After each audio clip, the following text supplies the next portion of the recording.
ചേട്ടാ, ഗട്ടർ ചാടിക്കുമ്പോ സൂക്ഷിക്കണേ. കളർ ടിവിയാ, കളർ ടിവി. ഡ്രൈവറെ, ഗട്ടറിൽ ചാടാതെ നോക്കണേ. ഗട്ടറിൽ ചാടാതെ പോവണമെങ്കിൽ മോൻ ട്രെയിനിലോ ഫ്ലൈറ്റിലോ പോകേണ്ടി വരും. ഇവിടെ ഇപ്പൊ റോഡില്ല മോനെ, മുഴുവൻ ഗട്ടറാ. എങ്കിൽ ഗട്ടറിന്ന് റോഡിൽ കയറുമ്പോ സൂക്ഷിക്കണേ. ഇതെങ്ങോട്ടാ ഇത്രയും സാധനങ്ങളുമായിട്ട്? മോൻ ആക്രി ബിസിനസ് ഉണ്ടോ? ആക്രിയല്ല, മാക്രി. ചൂടാവാതെ മോനെ, ചേട്ടൻ ഒരു തമാശ പറഞ്ഞല്ലേ. ഞാൻ ചിലപ്പോ ചൂടാവും, എനിക്ക് തോന്നുമ്പോ തണുക്കും. ദേ, എന്നെ ചൂടാക്കരുതേ. നിർത്ത്. ഇതാണ് എന്റെ അമ്മാവന്റെ വീട്. എന്റെ അമ്മാവന്റെ വീട് കണ്ടിട്ട് ഇയാൾക്ക് എന്തിനാ സമാധാനം വരുന്നത്? അല്ല, ഇനി നിന്റെ നാവ് സഹിക്കേണ്ടല്ലോ എന്നോർത്തു പറഞ്ഞതാ. അങ്ങനെ തീർത്ത് പറയാൻ പറ്റില്ല. ചിലപ്പോ തിരിച്ചു പോകുമ്പോ ഞാനും കൂടെ കാണും. അതെന്താ?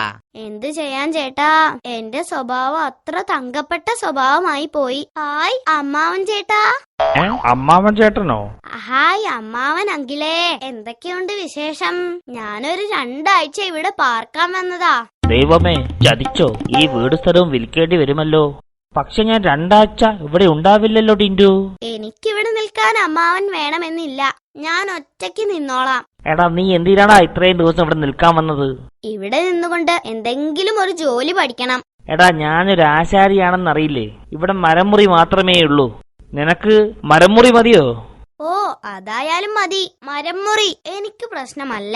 ഏത് മുറിയായാലും ഞാൻ അഡ്ജസ്റ്റ് ചെയ്ത് താമസിച്ചോളാം. ഓക്കേ.